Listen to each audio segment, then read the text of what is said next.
Bonsoir, bonsoir, bonsoir. Que Dieu vous bénisse, que le nom de l'Éternel soit encore glorifié. C'est une joie pour moi de te retrouver pour la suite de notre enseignement donc sur la vie du prophète Élie. Donc aujourd'hui, nous sommes à l'étape 2 de notre enseignement. Comme on a pu le voir le mardi de la semaine dernière, c'est assez riche en enseignement de prendre la vie des différents serviteurs, de voir comment ils ont vécu, comment ils ont expérimenté leur marche avec leur Dieu, de voir comment est-ce qu'ils ont grandi, comment est-ce qu'ils ont fait face, pardon, à toutes les situations.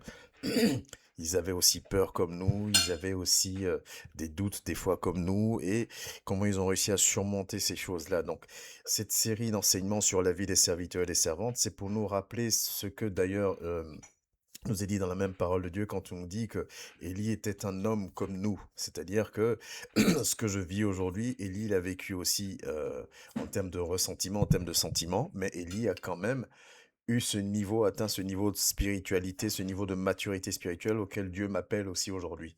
Donc le fait de parler de ces serviteurs-là, c'est pour nous donner un exemple, pour nous dire qu'on est capable de le faire si on s'en donne les moyens, qu'on s'abandonne à son esprit, et surtout nous motiver, nous booster à vraiment pouvoir grandir, à chercher à grandir et à croître par son Esprit Saint. Donc, comme nous ne pouvons pas parler de la part de Dieu ou faire quoi que ce soit sans établir l'autorité du Saint-Esprit sur ce moment, nous allons élever la voix et nous allons lui demander de prendre autorité et de faire en sorte que nous soyons disposés, que nos cœurs soient disposés, nos pensées soient disposées et que surtout ce qui sera dit soit selon sa volonté. Éternel, nous te disons merci encore pour cette deuxième partie concernant la vie de ton prophète, de ton serviteur Élie. Que cela soit aussi riche d'enseignements, Père, et que cela nous aide vraiment à nous rapprocher de toi. Nous avons besoin, Éternel Dieu de gloire, d'être boostés. Nous n'avons pas besoin, Seigneur Dieu de gloire, d'emmagasiner des connaissances et des connaissances, ne jamais que cela ne se transforme ou ne modèle, ne modifie rien en nous. Nous voulons que ta parole nous apporte réellement la croissance spirituelle, nous apporte réellement la maturité spirituelle, nous apporte réellement une force spirituelle, une capacité, Seigneur, à faire face à toute situation et à pouvoir produire le fruit que tu attends de nous, à pouvoir impacter comme tu le souhaites, Père. Je bénis la vie éternelle de tous les frères et sœurs qui auront l'occasion éternelle de voir cette vidéo d'enseignement et que cela, Seigneur, nous édifie. Parle au travers de ma modeste personne, que la chair se taise, que ton esprit règne et que tout ce qui n'est pas de toi soit ôté au nom de Jésus-Christ de Nazareth. Amen. Donc, la vie, il était une fois le prophète Élie, partie 2.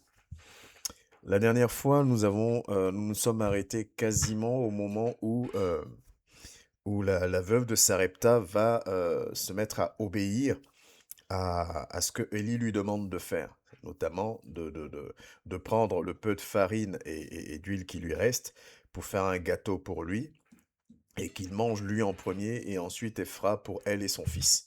Donc on est arrivé là, mais on avait soulevé quand même des points assez importants en mon sens pour celui, celle en tout cas, qui veut grandir, qui veut se connecter à son Dieu, qui veut vraiment changer et qui ne veut pas rester dans les justifications, parce que nous sommes beaucoup dans les justifications, on justifie tout, toutes nos actions, nos actes, alors qu'on est les premiers à constater qu'il n'y a pas de croissance, il n'y a pas de transformation, il n'y a pas de changement. Et comme même Luc pouvait le dire dans Luc 16, où il dit, voici ce qui vous accompagnera. Il n'y a rien qui nous accompagne aujourd'hui. C'est que du blabla, si je peux le dire dans ce sens-là. Donc on avait sorti plein de points. On avait sorti le fait que Élie est envoyé vers une veuve lorsqu'il quitte le torrent de Kérit. Il est envoyé vers une veuve qui vit à Sarepta. Et Sarepta appartenait à Sidon.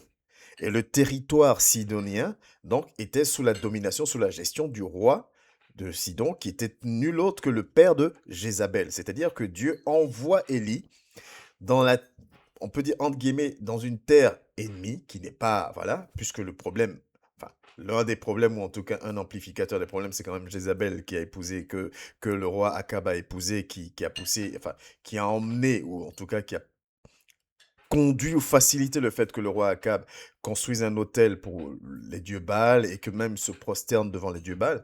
Donc, Dieu va envoyer Élie à Sarepta, territoire sidonien, Et le roi de Sidon est le père de Jézabel. On en avait parlé. Avant même d'arriver à Sarepta, on avait aussi appuyé sur le fait que quand Élie se retrouve au torrent de Kérit, ce sont des corbeaux qui vont aller le nourrir. Et on avait lu dans Lévitique 11 que les corbeaux étaient, par rapport à la loi, devaient être des oiseaux en abomination. Donc Dieu va utiliser des oiseaux qui sont en abomination pour venir nourrir Élie quotidiennement. Et ce qui ressort vraiment de ça, c'est déjà de nous dire, faisons attention aux préjugés. Faisons attention aux préjugés. C'est vrai que des fois, la difficulté, en mon sens, dans l'enseignement de la parole de Dieu, c'est que nous disons beaucoup Amen. Nous disons souvent Amen. On est des fois convaincu qu'on a compris, mais notre vie de tous les jours ne reflète pas en fait ce qu'on a acquis comme connaissance. Notre vie de tous les jours ne reflète pas ce que nous prétendons être spirituellement. Autrement dit, je lis la parole de Dieu, je vois que Dieu me demande de faire attention à ma langue, à ce que je proclame, mais dans ma vie de tous les jours, je dis ce que j'ai envie de dire, je me comporte comme je veux. Je lis la parole de Dieu, je vois que la parole de Dieu m'enseigne que la présence du Saint-Esprit en moi doit créer une transformation, un changement, mais dans ma vie de tous les jours, je continue à marcher comme je veux.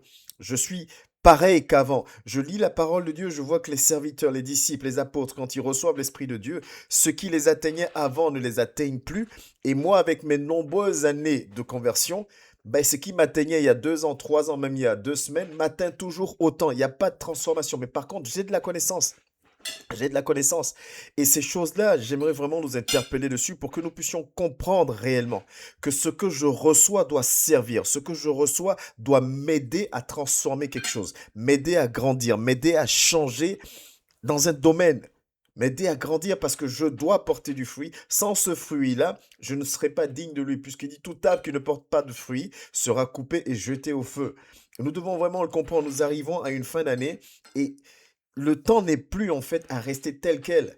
Nous devons vraiment prendre ces résolutions-là de changer dans tous les sens du terme parce que transformés par le Saint-Esprit.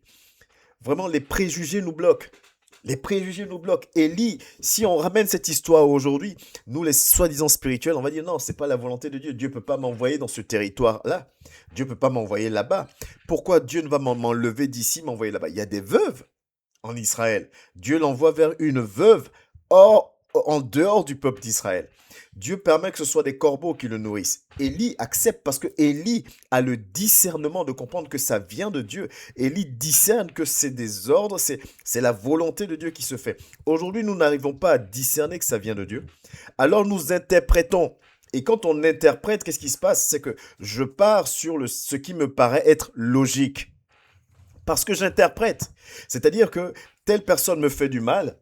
Dans mon interprétation, je comprends que je dois m'éloigner de lui parce que j'ai fait un songe où Dieu me montre que la voix se sépare. Donc, j'ai compris ça. On interprète, mais on ne connaît pas réellement la volonté de Dieu. Si la volonté de Dieu, c'était de dire, reste avec, alors que cette personne me fait du mal, me persécute ou quoi que ce soit, non, ça ne m'arrange pas. Donc, dans mon interprétation, je trouverai un moyen d'expliquer, soit dans mon interprétation, soit même avec un passage biblique que je dois me séparer, que je dois me défendre, que je dois agir.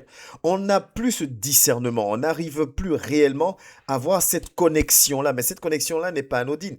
Élie était à un niveau spirituel, un niveau de maturité qui lui permettait d'avoir cette connexion avec son Dieu. Ce que nous n'avons pas et ce à quoi je nous appelle vraiment à courir, à chercher, à rechercher de toute notre force.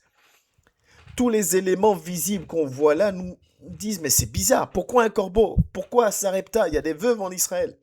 Pourquoi sur le territoire sidonien? Pourquoi, Seigneur? Pourquoi? Dieu l'envoie vers une veuve étrangère au peuple d'Israël. Et cette veuve-là, c'est elle qui va obéir à la volonté de Dieu, alors que le peuple de Dieu lui-même se détourne, à commencer par le roi, se détourne des voies de Dieu. Vous voyez un peu le chrétien aujourd'hui qui se sent être mieux que tout le monde. Je vais à l'église, je prêche à l'église, je sers à l'église, je fais ceci à l'église. Donc je suis bien. J'ai un appel sur ma vie. Là, c'est le pompon. J'ai un appel sur ma vie, donc. Mais Dieu va aller utiliser quelqu'un qui n'est pas soi-disant je vais à l'église. Dieu va aller utiliser quelqu'un d'autre. Et ce qui va être hallucinant, c'est que cette personne-là va être dans l'obéissance. Combien de choses que toi et moi nous savons sur la parole et nous n'obéissons pas. Que des gens qui ne croient pas en Dieu obéissent. Il y a des gens qui ne croient pas en Dieu mais qui savent pardonner alors que nous chrétiens, on ne pardonne pas. Il y a des gens qui n'obéissent pas à Dieu et qui savent aimer réellement et nous qui croyons en Dieu, qui savons, on ne fait pas. Mais on se sent toujours supérieur, on pense toujours que nous, on a l'assurance de notre salut. Ça me fait penser à cette petite chanson, j'ai l'assurance de mon salut. On pense que nous, on est au top. Non, on n'est pas au top. Dieu envoie Élie vers une étrangère. Et c'est cette étrangère-là qui va obéir à la volonté de Dieu. Les préjugés, elle va obéir à la volonté de Dieu. Elle va se soumettre à ce que Élie va lui demander de faire. Et le discernement est quelque chose de tellement important. Et la dernière fois, j'avais dit une chose. J'avais dit, vous voyez, quand Élie rentre dans cette ville de Sarepta, la première femme qu'il voit, il n'a aucun doute sur l'ordre que Dieu lui donne parce que le discernement, il est là. Le discernement est fondamental pour le chrétien. Il voit la dame, la foi, il la met en action, il demande à cette femme. Je vous l'ai dit, rien ne lui prouvait que c'était une veuve, rien ne prouvait que c'était de celle-là que Dieu parlait. Plein de questions qu'on peut se poser. Élie va vers elle. Mais si nous lisons la parole attentivement, vous allez voir qu'au départ, les questions d'Élie, ce qu'Élie lui demande, va me chercher de l'eau, fais-moi du pain, c'est limite des ordres. Mais Élie va discerner encore quelque chose au travers de la réponse de cette femme. Ça, il faut qu'on sorte des préjugés. Il faut qu'on sorte de rechercher ce qu'on veut nous-mêmes. C'est tellement important. Je ne sais même pas comment le dire parce que c'est tellement important. Il faut qu'on sorte de ça. Élie va écouter, être sensible à ça. Parce que quand il demande à la femme de préparer pour lui, la femme ne le connaît pas. La femme n'est pas conditionnée aux règles du peuple d'Israël. La femme peut lui dire, mais je ne peux pas. Tu vois pas la sécheresse qui règne. Je ne peux pas le faire. Point bas. La femme va prendre le temps de lui expliquer sa situation. Et au travers de l'explication qu'elle donne, ça va donner une confirmation à Élie que c'est bien à cette femme-là que Dieu a ordonné de prendre soin de moi. Mais si Élie n'écoute pas, si Élie ne met pas en place, entre guillemets, une stratégie de questionnement pour arriver à la confirmation que ça vient de Dieu, mais comment tu veux discerner, comment tu veux marcher? Et du moment où Élie a la confirmation, Élie change de manière de parler. Il lui donne plus les ordres, il va la rassurer. On l'a dit aussi mardi dernier. Il dit rassure-toi, tranquillise-toi. Fais comme tu avais dit, mais seulement moi je vais manger en premier, après vous allez manger. Il la rassure. Au départ, il dit fais. Après, il la rassure parce qu'il a la confirmation que c'est la bonne personne. Élie s'adapte. Il discerne, il s'adapte. Il discerne, il trouve la bonne manière pour emmener la personne à faire la chose. Mais chrétiens aujourd'hui, comment nous fonctionnons?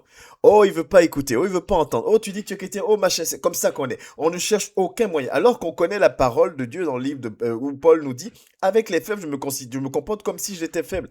Mais est-ce que nous mettons en place des stratégies pour gagner des âmes?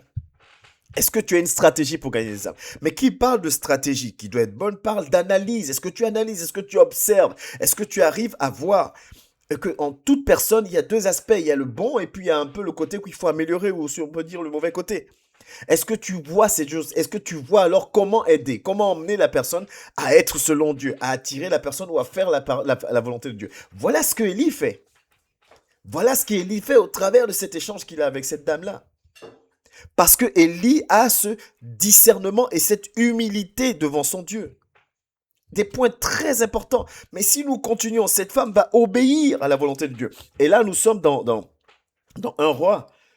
Nous sommes dans 1 roi 17 toujours. Hein. Nous sommes dans 1 roi 17 à partir du verset, par exemple, à partir du verset 15. On va le lire. Cette femme étrangère. 1 roi 17, on va prendre du verset 15 jusqu'au verset 16. Voilà ce que la parole de Dieu nous dit dans 1 roi 17. Elle alla et fit selon la parole d'Élie. Donc la dame va obéir, cette étrangère va obéir parce qu'Élie va trouver les bons mots. Élie va trouver la bonne manière de l'emmener à faire. Mais Dieu a dit à Élie, j'ai ordonné à cette femme. Mais ordonné à cette femme n'avait pas l'air de savoir qu'on lui avait donné un ordre. Est-ce que tu comprends là où ça va la responsabilité du serviteur? Tu peux discerner ce que Dieu a mis dans la vie de quelqu'un d'autre. Dieu peut te dire quelque chose, comment Dieu veut, qu'est-ce que Dieu attend d'une personne. Mais la personne elle-même peut-être n'en est pas consciente. Il sera demandé beaucoup à ceux qui ont reçu. Et c'est toi qui dois trouver la manière d'emmener la personne à faire les choses. Et on peut remonter un tout petit peu en amont quand Élie lui parle, quand Élie comprend la chose. À partir du verset 13. Regardez comment Élie lui parle à partir du verset 13. Élie lui dit, ne crains point, rentre, fais comme tu as dit, seulement prépare-moi d'abord avec cela un petit gâteau. Il commence par dire, ne crains point, rentre, il la rassure. Il la rassure. Parce que Élie sait ce que Dieu lui a dit par rapport à cette femme. Et Élie sait que tant que tu es dans l'obéissance, Dieu te bénira. Donc Élie la rassure. Élie ne commence pas à dire, vous là, vous respectez pas les serviteurs de Dieu, vous là, on peut pas vous parler, vous machin truc, non, mais c'est bon, je trace ma route, je vais certainement trouver une autre veuve devant. Non, Élie la rassure. Élie lui dit pas, mais tu doutes de quoi? Pourquoi tu as peur? Je suis... Non, Élie la rassure. Trouvons les manières de rassurer. Mets en place une stratégie pour gagner des âmes. Mets en place une stratégie pour porter du fruit. Mets en place une stratégie qui te permet de gagner des âmes, de ne pas faire fuir, de fédérer, de pouvoir être rassembleur. C'est important. C'est ça notre job. Amen. Et du coup, quand on en arrive au verset 15 où on était, la dame va faire. Parce que Élie a réussi à l'emmener à faire. Elle alla et fit selon la parole d'Élie. Je vous rappelle quand même que cette femme, il lui restait rien. Amen. Mais vraiment, ne lisons pas comme histoire. Il lui restait rien. C'était son dernier repas. Est-ce que toi et moi aujourd'hui, c'est ton dernier repas, c'est ton dernier centime, c'est ton dernier... Et tu dois mettre ça pour la gloire de Dieu, pour un serviteur, pour une œuvre, pour quelque chose. C'est ton dernier repas. Elle accepte de le faire. Elle se soumet à ce que le prophète lui demande. Parce que Dieu avait déjà ordonné que ça doit arriver, ça arrivera.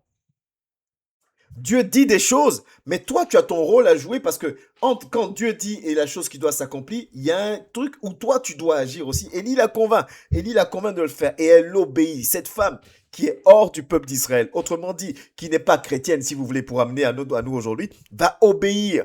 Là où le peuple d'Israël est dans la douce obéissance, cette femme va obéir. Et son obéissance va créer la suite. Et pendant longtemps, elle eut de quoi à manger, elle et sa famille, aussi bien qu'Élie. Son obéissance va ouvrir dans sa vie les écluses des cieux. Il ne lui restait plus rien.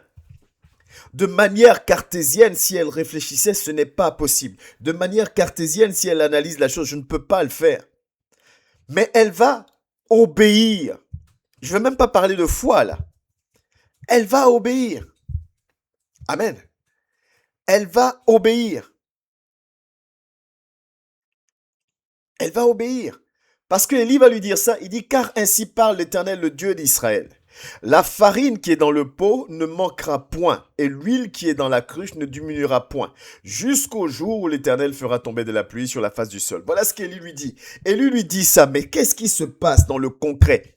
Je n'ai plus rien à manger. Qu'est-ce qui se passe dans le concret? Il y a la famine, il y a la sécheresse. Voilà ce qui se passe dans le concret. Comme toi, moi aujourd'hui. Dieu dit, je prends soin de toi. Mais quand tu regardes, c'est les difficultés. Pas d'argent, pas de travail, pas de toit, maladie, ceci. Mais il dit, je prends soin de toi.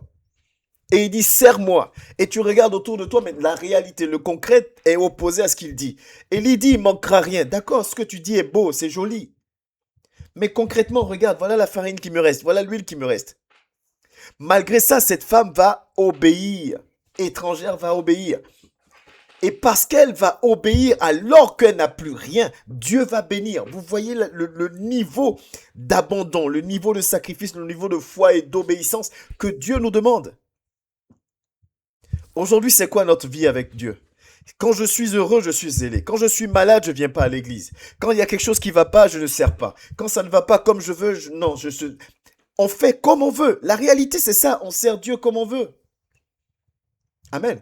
Dieu dit fais. Et ça ne vous fait pas penser au fait que la veuve qui donne son offrande, ces 2 pièces, ces petites pièces-là, et que Jésus dit, elle a donné plus que tout le monde. Parce que certainement, il a donné peut-être ce qui lui restait. En tout cas, ça lui coûtait cher. Ce qu'elle a donné lui coûte cher. Mais elle va être bénie. Nous devons apprendre à débloquer dans nos vies les grâces de Dieu par le sacrifice, par le discernement, par l'obéissance. Une étrangère va obéir. Amen. Une étrangère va obéir. Une étrangère va obéir. Et parce qu'elle obéit, elle est bénie par la suite. Parce qu'elle obéit, Dieu fait grâce. Parce qu'elle va obéir. Il ne va plus manquer. Et pendant longtemps, il eut de quoi manger. Elle eut de quoi manger, elle et sa famille, aussi bien qu'Élie. Ils sont plus 2, ils sont 3. Et Dieu va prendre soin des 3. Elle va avoir à manger. pendant tout ce temps. Et vous savez combien de temps va durer ça? Quasiment 3 ans et 6 mois. C'est-à-dire, Élie va rester chez elle quasiment 3 ans. La Bible dit 3 ans.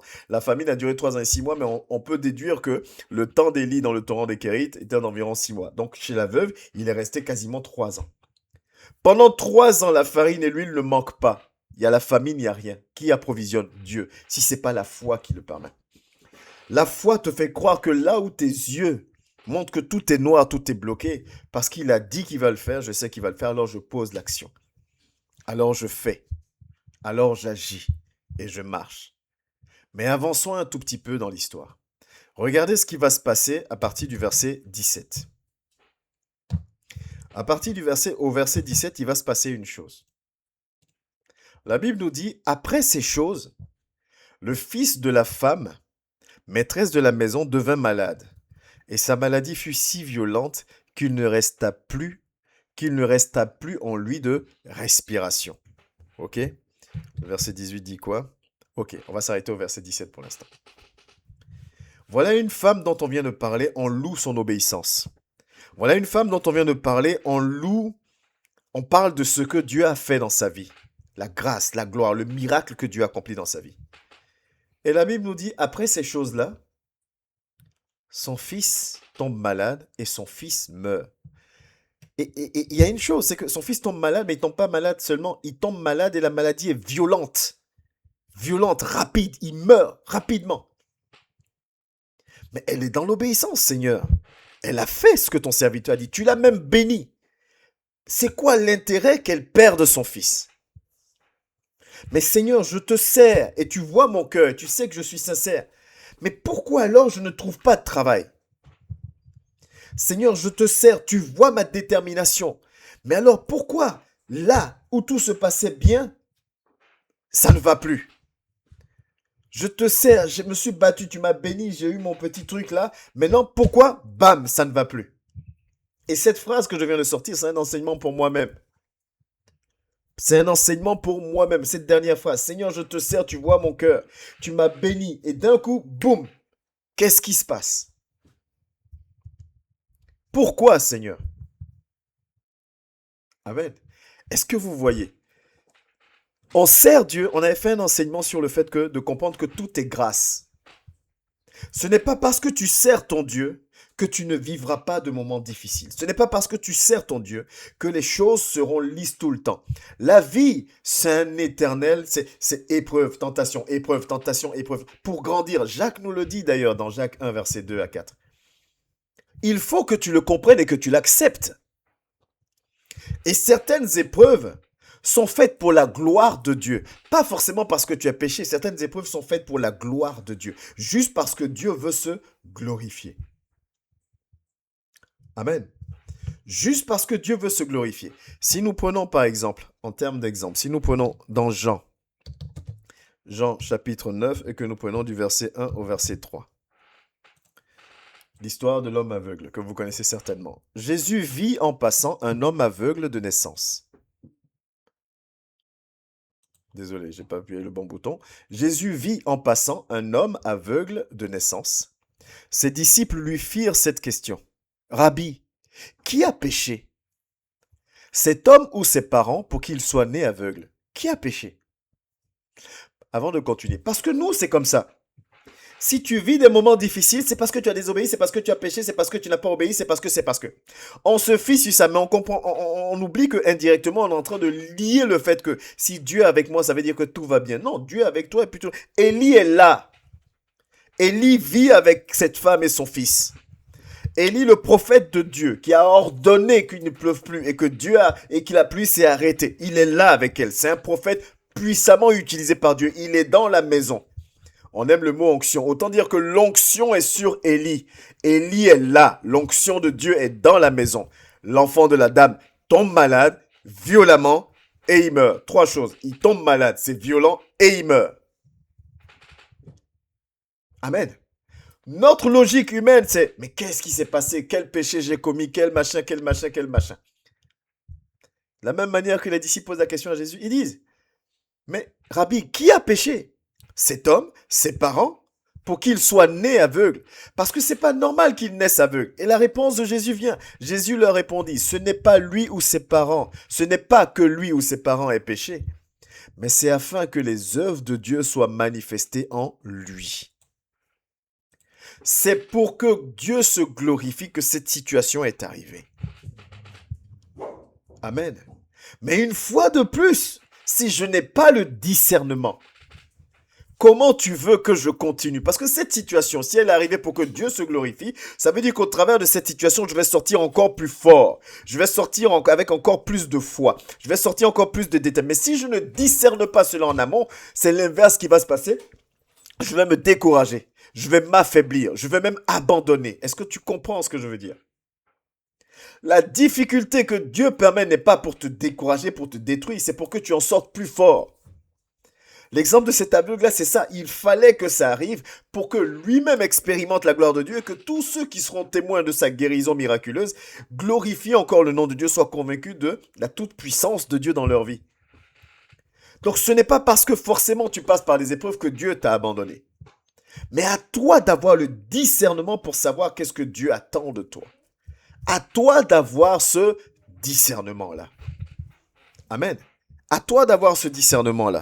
Si nous repartons dans notre passage, donc on était dans 1 roi, oui, on va prendre on était au verset 17, on va prendre jusqu'au verset,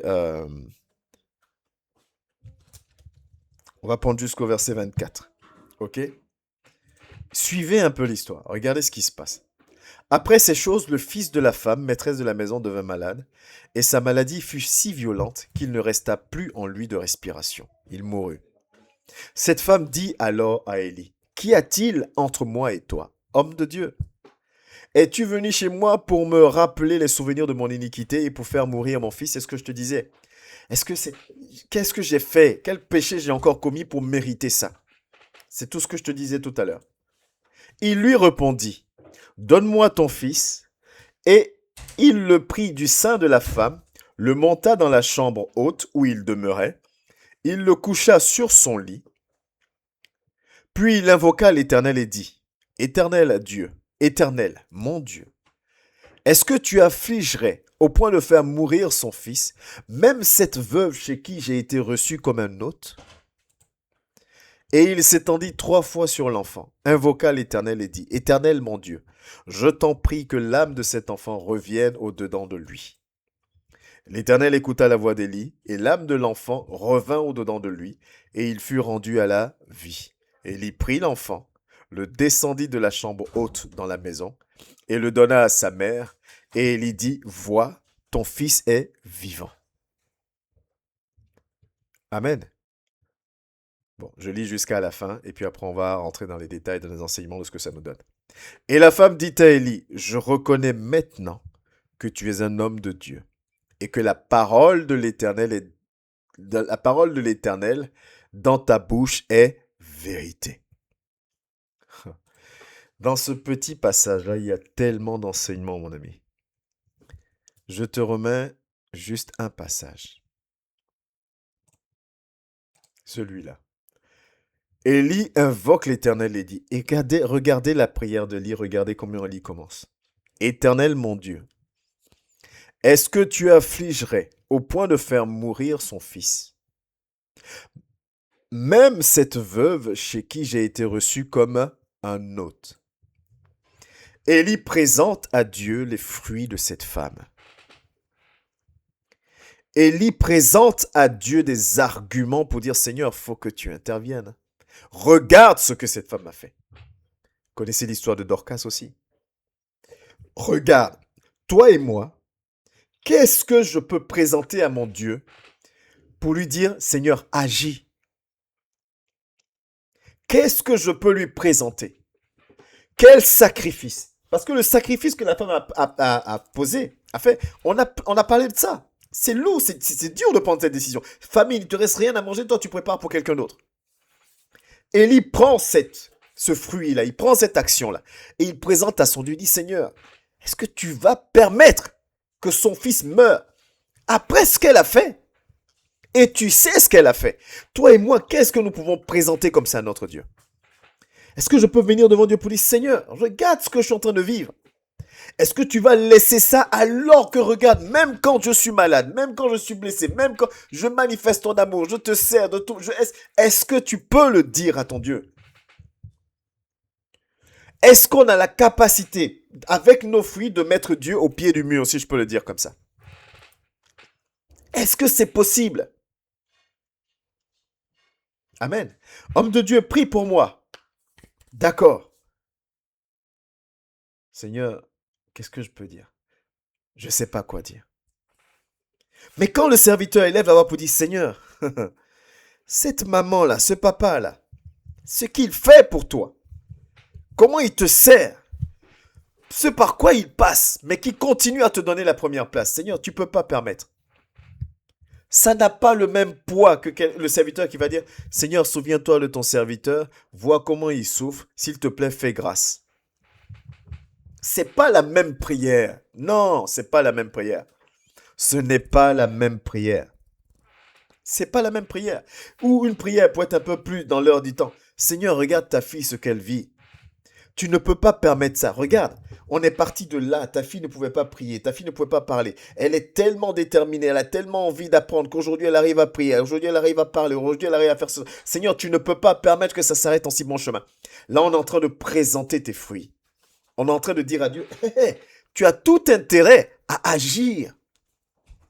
Et Dieu agit.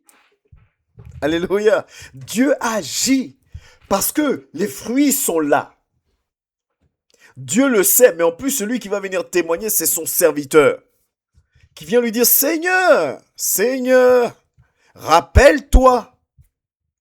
Mais toi et moi, est-ce qu'on a des choses qu'on peut dire, Seigneur, rappelle-toi? Non, je ne peux pas, puisque quand je suis malade, je ne te sers pas. Quand je suis pas content, je te sers pas. Quand je suis triste, je te sers pas. Quand ça ne va pas comme je veux, je ne le fais pas. Donc qu'est-ce que tu veux venir présenter à Dieu? Tu vas juste venir implorer sa grâce. Seigneur, ta grâce, pitié, pitié, pitié. Parce que tu n'as rien à lui proposer. Tu peux pas venir pour dire, Seigneur, je ne suis pas parfait, mais regarde s'il te plaît, je me fais violence. Regarde s'il te plaît, je fais ça, je fais ça, j'ai fait ça, je fais ça et je veux encore faire ça. Ne permets pas. Ne permets pas que cette situation m'empêche de... Ça, c'est les prières de quelqu'un qui porte du fruit. Ça, c'est la prière de quelqu'un qui porte du fruit. Je te donne un autre exemple. Seigneur, regarde ce que je vis qui m'attriste. Père, ça m'attriste. Ne permets pas. Regarde, Père, même dans ma tristesse, j'arrive à dire, j'ai pu dire à ton frère et à ta soeur qui vivaient un autre moment, sois fort, sois forte. Et ton fils et ta fille s'est relevé. Ne permets pas que moi-même je chute. Tu es en train de lui présenter tes fruits. Amen.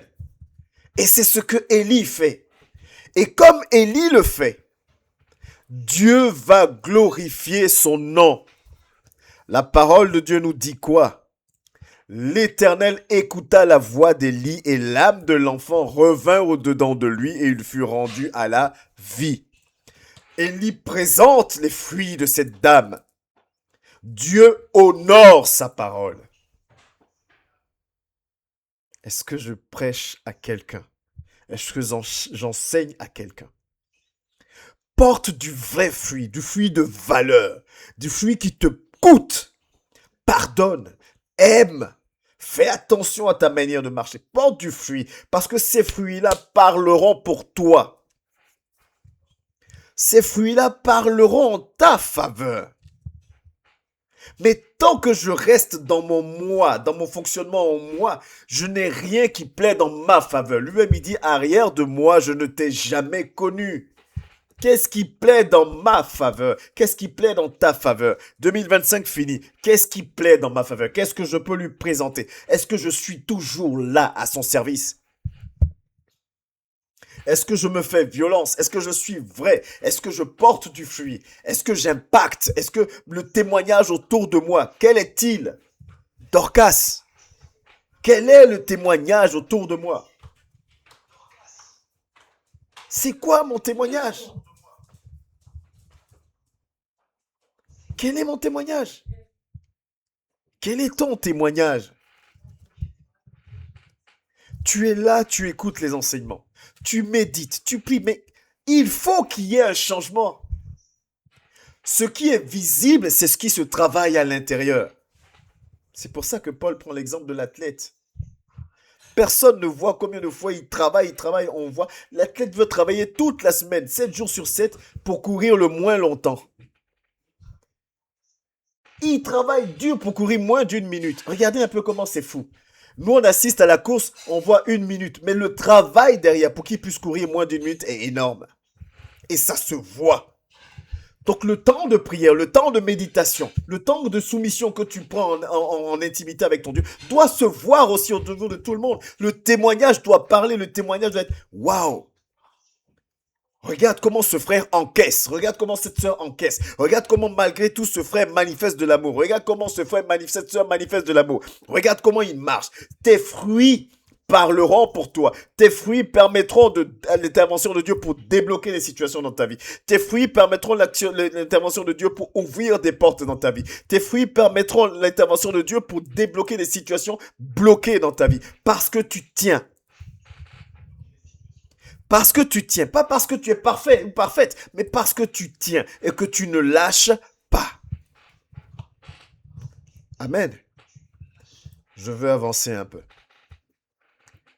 Il y a encore un autre enseignement dans cette partie de la parole de Dieu. L'Éternel écouta la voix d'Élie et l'âme de l'enfant va faire quoi? Va revenir au-dedans de lui. Il fut rendu à la vie. L'enfant est mort. Physiquement, il n'y a plus d'enfant. Alléluia. Physiquement, il n'y a plus d'enfant. Physique. Mais l'âme qui est spirituelle vit toujours. Vous vous rappelez le mardi dernier pendant la séance de questions? Il y avait quelque chose qui était fort qui était sorti. Ce qui est du domaine du spirituel ne meurt jamais. L'enfant physiquement n'est plus. Quand Élie prie, Dieu ramène. L'âme revient. L'âme avait quitté. Le spirituel n'a pas disparu, mais il est parti. Il s'est éloigné. Et le spirituel revient. Et je vais te dire ce soir, tes bénédictions sont spirituelles. La grâce que Dieu t'accorde est spirituelle. Est-ce que tu vois où je veux en venir? Donc ta bénédiction là, même si tu ne l'as pas possédée à cause d'un péché, à cause de ceci, à cause de cela, elle n'a pas disparu. À toi, par ta foi, par ton changement, par ta maturité, de rappeler à l'existence ce qui est de l'ordre du spirituel et que cela revienne dans ta vie. C'est fort, mon frère, c'est fort, ma soeur. Tes fruits permettent de ramener à toi les bénédictions. Tes fruits permettent de ramener à toi les grâces. Et c'est ce que je te disais. Les fruits que tu poses permettent de débloquer les situations. Parce que ça, c'est de l'ordre du spirituel. Et le spirituel ne meurt pas. Physiquement, tu vois la difficulté. Physiquement, tu vois la maladie. Mais si Dieu a proclamé la guérison et que pour X raison cette guérison tarde, pose des actes. Porte du fruit pour que cette guérison-là vienne à l'existence dans ta vie. Pour que ce déblocage-là vienne à l'existence dans ta vie. Dans le nom de Jésus, tes fruits, le salut est personnel. C'est toi. Même si c'est un serviteur, une servante qui doit prier pour toi, tes fruits plaident pour toi. Élie crie à son Dieu en s'appuyant sur les fruits, sur les œuvres de cette femme. Amen. Ce qui est de l'ordre du spirituel demeure.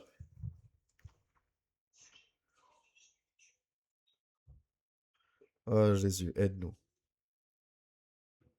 J'espère qu'on le comprend, ça. J'espère que tu le comprends. Si ça pouvait créer un déclic dans la vie d'un frère et d'une sœur, je bénis le nom de l'Éternel. Changeons quelque chose, portons du fruit.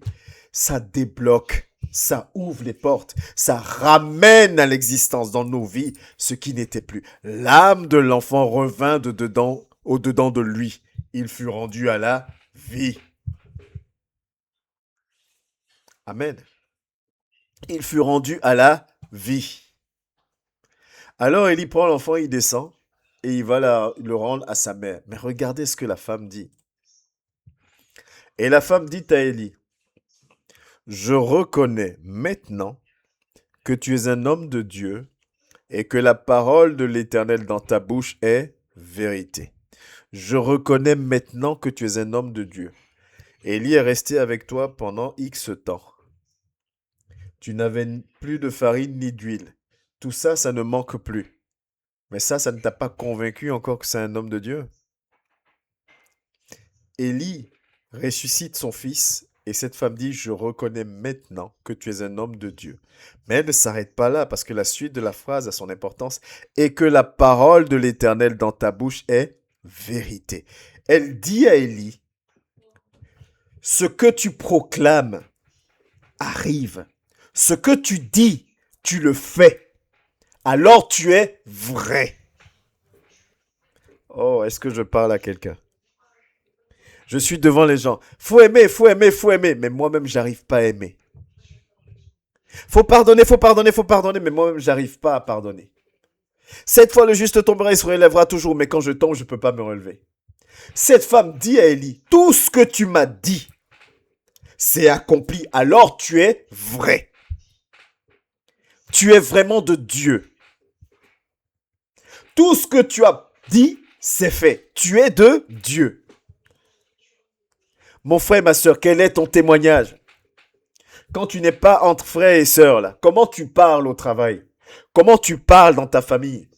C'est quoi ton langage? Est-ce que dans ton entourage, on reconnaît en toi une femme de Dieu, un homme de Dieu? Est-ce qu'on le reconnaît en toi? Ou plutôt, on reconnaît en toi quelqu'un de colérique, quelqu'un qui aime juger, quelqu'un qui aime condamner. Qu'est-ce qu'on reconnaît de toi? Ce que tu enseignes, tu dois l'expérimenter. Cette femme dit, je reconnais maintenant que tu es un homme de Dieu et que la parole de l'Éternel dans ta bouche est vérité. Ce que tu dis, tu le fais. Ce que tu dis, Dieu le fait. Ce que tu dis s'accomplit. Le devoir d'exemplarité du chrétien, on l'a perdu. On n'est chrétien exemplaire que dans la bouche.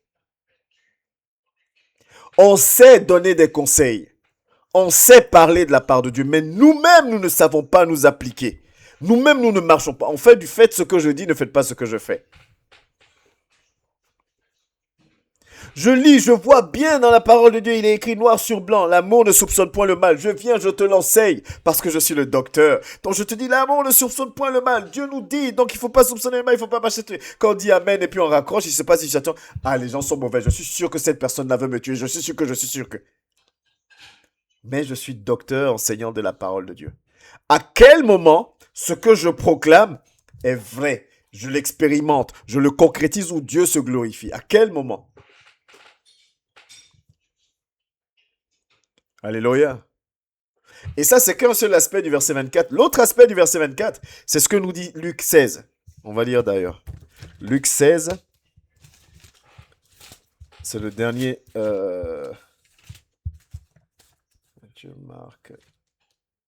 Pardon. Marc 16. Ah, je vais y arriver. Je vais vous l'afficher le passage. Marc 16. On va prendre à partir du verset 15.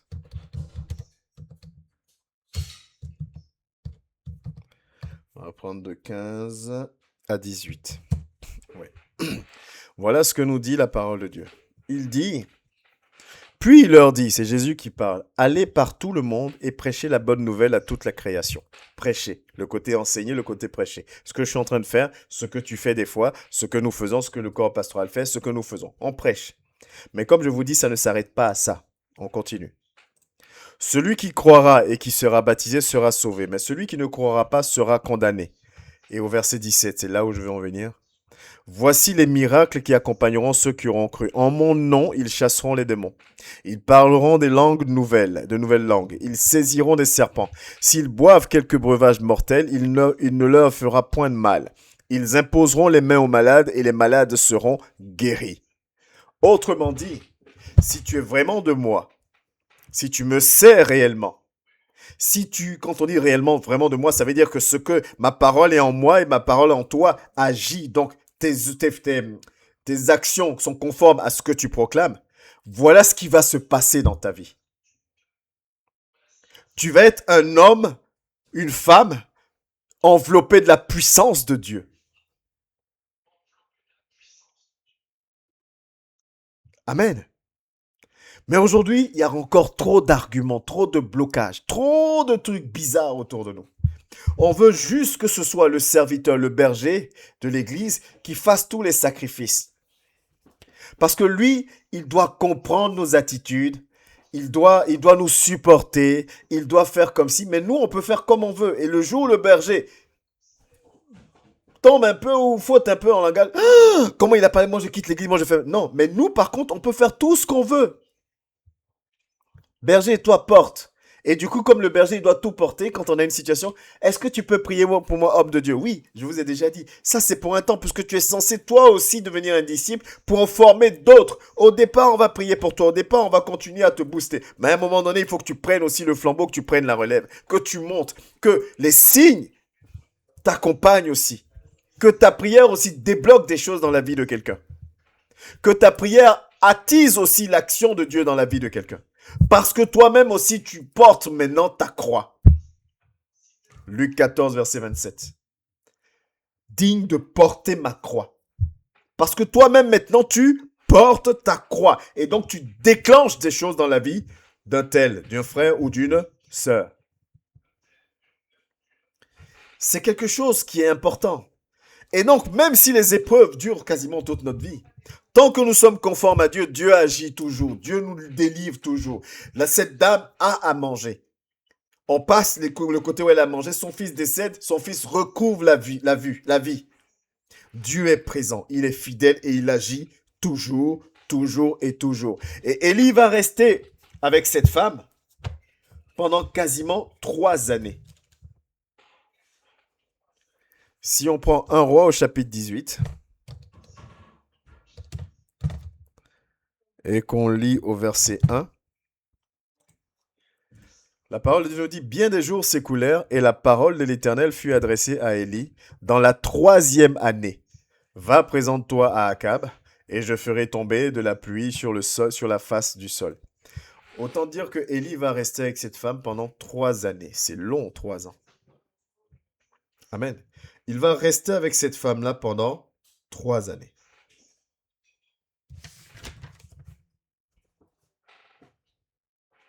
Et c'est long. Et au bout de ces 3 ans, qu'est-ce qui va se passer? Dieu lui dit, bon ben écoute, mon gars, le moment est venu, lève-toi. 3 années de famine, 3 années de sécheresse. Mais qui subit la famine, qui subit la sécheresse? Israël, le peuple de Dieu. Pourquoi? Parce qu'ils sont dans la désobéissance. Est-ce que vous voyez ce que la désobéissance cause dans nos vies? Saül perd sa couronne à cause de la désobéissance. Aujourd'hui, quand je désobéis à la parole de Dieu, je bloque mes bénédictions. Aujourd'hui, quand je désobéis à la parole de Dieu, je retarde mes bénédictions. Pendant 3 ans et 6 mois, pas de pluie, sécheresse et famine sur le peuple choisi de Dieu. Toi et moi qui sommes chrétiens, qui pensons que Dieu est que amour, reste à penser que Dieu est que amour. Dieu tape. Amen. La Bible nous dit qu'il châtie celui qui l'aime. Quand tu désobéis, Dieu tape. On doit avoir peur de lui désobéir. Et si on désobéit, ayons l'humilité de venir demander pardon. Ayons l'humilité de nous repentir, de revenir vers lui. Pour ne pas que ça tarde, que la bénédiction tarde encore de trop. Parce que nous avons besoin de lui. Pendant 3 ans et 6 mois, son peuple vit la famine et la sécheresse. Pendant ce temps-là, son serviteur est à l'abri chez une femme, une veuve étrangère, qui prend soin de lui. Et le peuple souffre. Amen. Alléluia. J'avance, je veux avancer encore un peu. Élie, juste ouvrir une parenthèse. Vous savez, si on prend la parole de Dieu, et je vais vous le lire, quand je vous dis des fois de ne pas lire la parole de manière roman, dans la chronologie des faits, il faut faire attention. Il faut souvent lire. Bon, je ne vais pas m'attarder dessus. Revoyez l'étude biblique, la vidéo de la méditation. Regardez ce qui nous est écrit dans la parole de Dieu. Donc, la 3e année, va, présente-toi. Enfin, bien des jours s'écoulèrent et la parole de l'Éternel fut ainsi adressée à Élie dans la 3e année. Va, présente-toi devant Akab et je ferai tomber de la pluie sur la face du sol. Verset 2. Et Élie alla pour se présenter devant Akab. La famine était grande en Samarie. Si tu te fies à ça, tu vas dire, bon, ben, Dieu a donné l'ordre à Élie. Élie s'est levé, Élie est parti. N'est-ce pas? Mais quand c'est donné comme ça, Du moment où Élie se lève et qu'Élie va rencontrer Akab, il va se passer énormément de choses qui, là, dans le du verset 1 au verset 2, ne nous sont pas dit. Et tu ne peux pas le savoir si tu ne te poses pas les bonnes questions et que tu ne médites pas concrètement. Toi, tu vas te dire, Élie s'est levé, il est parti. Mais il s'est passé énormément de choses. Regardez, si on reste dans le même chapitre et qu'on prend, on va pas le lire parce que c'est assez long, du verset 3 jusqu'au verset 19, on va nous expliquer que pendant ce temps-là, Akab va chercher Élie. Akab cherche Élie. Akab appelle Abdias, le chef de la maison. Il dit à Abdias, toi tu vas aller de ce côté, moi je vais aller de ce côté, on va le chercher. Celui qui le trouve prévient l'autre. Il y a tout ça qui se passe. Abdias s'en va. Abdias va rencontrer Élie. Au départ, Abdias même est surpris de rencontrer Élie. Sachant que Abdias, son histoire, c'est que c'est le seul qui a sauvé les prophètes de Dieu à cette époque-là. Il les a mis à l'abri, il les a nourris. Donc Abdias rencontre Élie. Élie lui dit, bon, va dire à Akab que tu m'as vu. Abdias dit, mais attends, si je vais lui dire que je t'ai vu, il va me tuer parce que toi, je te connais. Quand je vais aller lui dire que je t'ai vu, Dieu va te prendre, Dieu va t'emmener quelque part d'autre, puis moi, je vais me retrouver devant le roi. Le roi me dit, mais tu m'avais pas dit que tu avais vu Élie, mettez-le à mort. Élie dit, non, t'inquiète pas. C'est le moment, Dieu a décidé que je le rencontre, donc je ne fuirai pas. Il se passe tout ça. Et Akab va venir maintenant rencontrer Élie. Vous voyez tout ce qui se passe, alors que quand tu prends du verset 1 au verset 2, il dit Élie Allah. Oui, mais Élie Allah, il s'est passé plein de choses. Donc quand tu médites, prends vraiment dans le contexte de tout ce qui est écrit. Amen. Et quand Élie va partir rencontrer, le roi Akab cherche Élie. Il cherche Élie. Il cherche Élie parce qu'il dit que Élie est responsable de ce qui se passe. Verset 17 à 18, de 1 roi 18. Regardez ce que la parole nous dit. À peine Akab aperçut-il Élie, qui lui dit, est-ce toi qui jettes le trouble en Israël? C'est-à-dire, il le cherchait depuis 3 ans et 6 mois. Dès qu'il le voit, il dit, c'est toi la cause de nos soucis. C'est toi là qui nous mène dans les problèmes. Akab est israélite. Hein. Akab fait partie du peuple choisi de Dieu. Discernement zéro. Il dit, Élie, c'est toi la cause de nos malheurs. Oh, c'est cette femme-là qui fait que je souffre. C'est elle la cause de mes malheurs. Oh, c'est toi, c'est de toi que viennent mes soucis, c'est toi que viennent mes problèmes. C'est un manque de discernement. Regardez la réponse d'Élie. Élie répondit, je ne trouble point Israël. C'est toi au contraire, et la maison de ton père, puisque vous avez abandonné les commandements de l'Éternel et que tu es allé après les Baals. Autrement dit, ce que tu vis est une conséquence de tes actions. Tant que je me focalise sur ce que je vis, à pleurer sur ce que je vis, sans me remettre en question de savoir pourquoi je vis ça, je ne changerai pas ma situation. La Bible dit quand tout va bien, réjouis-toi, quand ça ne va pas, assieds-toi et réfléchis. Et arrêtons de dire c'est de la faute de l'autre, c'est de la faute de l'autre, c'est de la faute de l'autre. Je dois m'asseoir et réfléchir sur ma vie, sur mes attitudes. Est-ce que même, attends, mes manières de parler même, est-ce que c'est pas ce qui fait que ma vie est un peu comme ça, que cet aspect de ma vie est un peu... Est-ce que ma manière de me comporter n'est pas que... Est-ce que ma manière d'agir n'a pas entraîné ces conséquences? Analysons, mais le chrétien est tellement spirituel aujourd'hui, Seigneur, on est tellement spirituel. On ne fait rien de mal, on ne mérite rien, c'est de la faute de l'autre, c'est l'autre qui, c'est l'autre qui, c'est l'autre qui. Analyse-toi si tu veux grandir, analyse-toi si tu veux changer, analyse-toi si tu veux atteindre la maturité spirituelle. Analyse-toi, analyse ta marche, analyse ta connexion avec ton Dieu. Analyse-toi. Amen. Analyse-toi.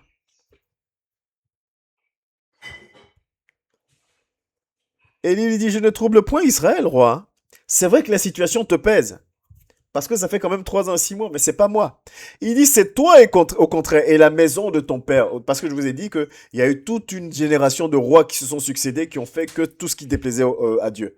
Puisque vous avez abandonné les commandements de l'Éternel et que tu es allé après les Baals, c'est pour ça qu'il se passe ce qui est en train de se passer.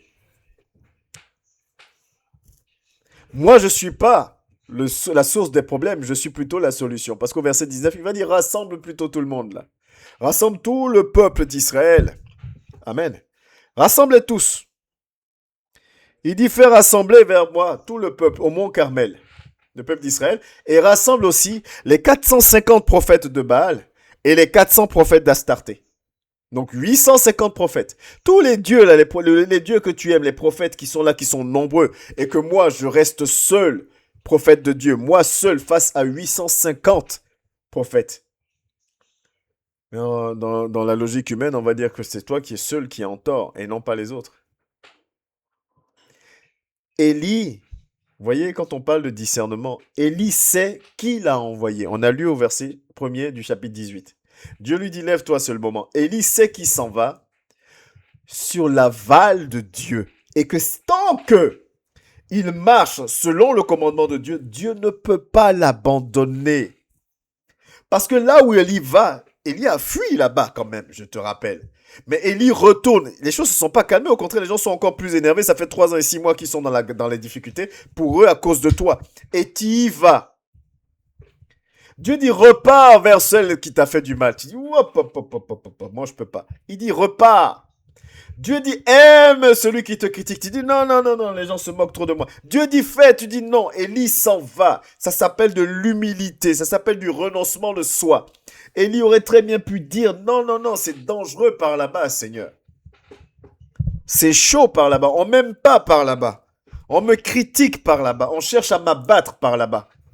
Mais comme Dieu nous a donné l'ordre de dire, allez, faites de toutes les nations mes disciples, et dans toutes les nations, cette personne-là aussi fait partie de toutes les nations, alors, Seigneur, je m'en vais parce que tu es avec moi. Élie repart croiser Akab, qui le cherche. Élie va croiser Akab. Et comme Dieu est Dieu, je vous parle de discernement, Akab trouve Élie. Tue-le, punis-le, mets-le en prison, fouette-le. Tu cherches quelqu'un pendant 3 ans, 6 mois, dès que tu le vois, c'est lui qui te dicte quoi faire. Est-ce que vous voyez la puissance de Dieu? Mais si tu ne discernes pas ces signes-là, tu passes à côté. Tu as cherché quelqu'un pendant 3 mois, 6 mois, tu le trouves, et lui, il te dit, bon, mais va appeler le peuple, va appeler ceci, faites comme ça, et tu le fais. Oui, parce qu'il a Dieu en lui. Il a une lumière, comme ce qu'on aime dire, il y a une lumière en lui qui fait que les gens vont obéir, vont se plier, parce que c'est la volonté de Dieu qui prévaut sur toute volonté humaine. Élie s'en va serein. Élie s'en va avec foi. Élie s'en va avec détermination. Élie s'en va parce qu'il est tranquille. Et quand il va confronter les prophètes de Baal et d'Astarté, on le voit à un moment donné, il va même se moquer d'eux. Et quand c'est à son tour, Élie va rajouter des difficultés encore. Mais Élie dit quoi? Je fais tout ça conformément à ce que mon Dieu m'a ordonné. Donc je suis serein. Je suis serein. Je marche par la foi. Sans la foi, je ne peux pas lui être agréable. Hébreux 11:6. Voilà ce à quoi Dieu nous appelle. Voilà encore des éléments que l'Éternel met en nous. Juste par rapport à la vie du prophète Élie. Et il y a tellement de choses encore à dire. Amen. Et il y a tellement de choses à dire. Élie arrive. Et tous, ils sont là. Et quand on lit au verset 21, oui, on va prendre le verset 21, que le 21. Lorsque le roi va faire tout ce qu'Élie lui demande de faire, il va appeler le peuple d'Israël sur le mont Carmel, il va réunir les 450 prophètes de Baal, les 450 prophètes de Baal et les 400 prophètes d'Astarté. Alors Élie va prendre la parole. Élie s'approcha de tout le peuple et dit, « Jusqu'à quand clocherez-vous des deux côtés ?» Autrement dit, dans ma version ici, c'est écrit, « Et jusqu'à quand aurez-vous un comportement boiteux ?» Si l'Éternel est Dieu, allez après lui. Si c'est Baal, allez après lui. Le peuple ne lui répondit rien. Vous savez, ce verset-là est tellement édifiant et malheureusement tellement d'actualité aujourd'hui. Je suis chrétien, mais des fois je suis ici, des fois je suis là. Des fois je suis ici, des fois ici. Et c'est pour ça, souvent, je le dis, et je ne suis pas le seul à le dire, beaucoup de serviteurs le disent. Mon ami, si tu n'as pas envie de te soumettre à la volonté de Dieu, fais ta vie, ça vaut la peine. Parce que le temps que tu perds, entre guillemets, à écouter des choses que tu ne mets pas en pratique, ben, il viendra, il dirait, je ne t'ai jamais connu. Donc, à quoi bon perdre ton temps à méditer, perdre ton temps à écouter des enseignements, perdre une heure et demie de ton temps à assister au programme, si c'est pour ne pas comprendre, pour ne pas t'appliquer, pour ne pas te soumettre? Ça sert à quoi? C'est ce qu'il leur dit. Il dit, choisissez, ça sert à rien de vouloir jouer sur les deux tableaux. Si c'est Dieu, vous considérez comme Dieu, suivez Dieu. Si c'est Baal, suivez les Baals. Assumez votre position. Et le fait que le peuple ne répondit rien, ça veut dire quoi? Le peuple reconnaît que oui, on sait que on tangue des deux côtés. Aujourd'hui, le chrétien ne veut pas, parce qu'on est tellement devenu spirituel, on ne veut pas entendre ces choses, alors que c'est la triste réalité. Le matin à 8 heures, j'agis selon la volonté de Dieu. À 8h30, j'énerve, je me suis énervé, j'insulte parce que c'en est de trop là. L'autre, il me prend trop. À 10 heures, j'agis encore selon la volonté de Dieu. À 10h30, ben, j'insulte, je condamne. Je fais comme je veux. Je suis comme ça. Je suis boiteux. Pareil que le peuple d'Israël du temps d'Élie. Mais seulement moi, je suis très spirituel. Moi, je ne reconnais pas. Moi, quand on me dit, je dis, oh, Dieu est amour, Dieu est en moi, j'ai l'esprit de Dieu en moi, j'ai l'onction en moi. Élie dit, choisissez. Choisissez. Et même pour travers de ce passage, il y a encore un enseignement, c'est-à-dire que Élie fait ça, pas pour lui, pas pour sa gloire. Élie fait ça parce qu'il veut gagner des âmes. Vous voyez ce que je vous parle, je vous disais, la responsabilité du chrétien, la responsabilité du disciple. Tout ce que je fais, c'est pour gagner des âmes. Quand Élie pouvait juste proclamer et puis la pluie allait revenir, mais Élie il met au défi les balles, tout ça. Pourquoi? Parce qu'il veut convaincre que Dieu est Dieu. Et que donc, quand vous allez le voir qu'il est Dieu, choisissez-le. Il faut que je vous ramène à lui. C'est ça qui doit m'animer, c'est ça qui doit t'animer. Parce que si c'est ça qui m'anime, je suis prêt à faire des sacrifices, à supporter les injures, à supporter l'humiliation. Je suis prêt parce que ce qui m'anime, c'est de gagner une âme à Dieu. Les chrétiens n'aiment pas ce type d'enseignement-là. Si j'avais mis un thème en disant on va parler de la Trinité, si j'avais mis un thème en disant on va parler de l'onction, si j'avais mis un thème, là les gens allaient être là, suivre, machin truc. Parce qu'on veut comprendre c'est quoi la Trinité, on veut comprendre c'est quoi l'onction, on veut comprendre c'est quoi le discernement. On veut comprendre même si ça change rien en nous. Hein. Mais quand c'est des enseignements concrets terre à terre qui doivent nous aider à avancer, on n'aime pas trop. On va parler de la vie d'Élie. On doit saisir des choses parce que nous devons changer. Ce qui doit m'animer là. Mais la mission que Dieu nous a donnée, aller faire de toutes les nations mes disciples. Toi, tu penses qu'on t'a donné comme mission d'aller pour qu'on t'honore, pour qu'on te glorifie, pour que machin. Il t'a demandé de faire de toutes les nations les disciples. Toi, tu choisis, tu tries qui fait partie de la nation qui doit t'appeler et qui ne fait pas. C'est à ça qu'on t'a appelé? Non. Il dit vas-y. Et quand il t'a envoyé, il sait que dans ce peuple-là, vers qui il t'envoie, il y aura des méchants, il y aura des méchants, il y aura des voleurs, il y aura plein de choses. Il dit, je vous envoie comme des brebis au milieu des loups. Je vous envoie comme des brebis au milieu des loups. Maintenant, nous, on s'en va et on choisit où on veut partir, avec qui on doit être, comment on doit fonctionner, machin truc. Mais on veut manifester la même puissance de Dieu que Élie, que Paul, que Abraham, que Daniel. On veut, alors qu'on marche selon notre propre logiciel. On n'arrive pas nous-mêmes à choisir entre Dieu et les Baals, entre Dieu et ce monde. Les lois de ce monde, les règles de ce monde, les dieux de ce monde. Parce que quand tu cèdes à la colère, c'est pas à Dieu que tu obéis. Quand tu cèdes à la rancune, c'est pas à Dieu que tu obéis. Quand tu cèdes à toutes ces choses, au vol, à la convoitise, à la condamnation, c'est pas à Dieu que tu obéis. Et si tu n'obéis pas à Dieu, tu obéis à quelqu'un d'autre, même si tu n'aimes pas qu'on te le dise. La Bible dit on ne peut pas saisir deux maîtres à la fois. Soit tu aimeras l'un, tu aimeras l'autre. Donc il y a Dieu et il y a maman. Si tu n'es pas du côté de Dieu, c'est que tu es de l'autre côté. Il n'y a pas un espace de neutralité entre les deux. Nous devons comprendre ces choses-là. Nous devons vraiment comprendre ces choses. Nous allons nous arrêter là aujourd'hui pour la partie sur Élie. Donc nous en sommes arrivés à la confrontation avec les dieux Baal. Et mardi prochain, par la grâce de Dieu, on va continuer à partir de ce moment-là, confrontation, fuite d'Élie, consécration, choix et consécration d'Élisée. Et nous allons continuer comme ça. Et je pense qu'après Élie, on va partir sur Il était une fois Élisée, le prophète Élisée.